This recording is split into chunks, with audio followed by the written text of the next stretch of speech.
Retour aux origines. Et aujourd'hui, Franck, c'est Linda, fidèle auditrice, qui vous pose cette question sur la page Facebook Au cœur de l'histoire. Pourriez-vous revenir sur l'origine des expressions « revenons à nos moutons » et « moutons de Panurge » ?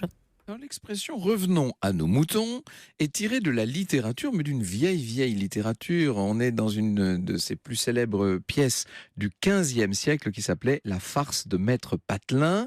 C'est une comédie qui met en scène un procès dans lequel le plaignant, c'est un drapier qui s'appelle Guillaume Joussaume, ce drapier se retrouve par hasard face à deux personnes qui l'ont volé. Alors il y a l'accusé, à qui il reproche d'avoir volé ses moutons, et Pierre Patelin, son avocat, qui aussi l'aurait escroqué, ce pauvre Joussaume, alors qu'il lui achetait des draps.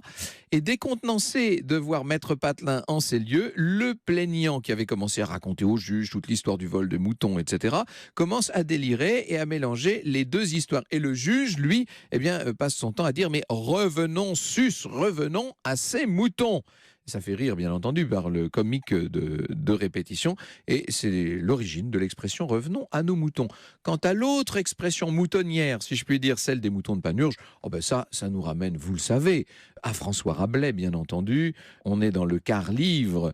Panurge, qui est un des compagnons de Pantagruel, se trouve sur un navire. Il cherche à acheter un mouton à un vendeur de bétail. Ce dernier fait traîner la transaction. Il se moque de Panurge, etc. Et pour se venger, une fois l'affaire conclue, Panurge jette par-dessus bord la bête qu'il vient d'acquérir pourtant à un prix fou.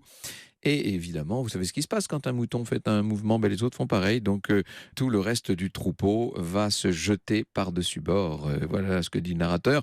Panurge, ayant payé le marchand, choisit dans le troupeau un beau et grand mouton. Il l'emporte criant et bêlant. Tous les autres crient et bêlent, regardant où l'on mène leurs compagnons. Soudain Panurge, sans un mot, jette à la mer le mouton criant et bêlant qu'il venait d'acheter. Tous les autres moutons, criant et bêlant de même façon, commencèrent à sauter par-dessus bord et à se jeter à la mer. Je ne sais pas pourquoi, cette histoire m'en rappelle beaucoup d'autres nettement plus contemporaines.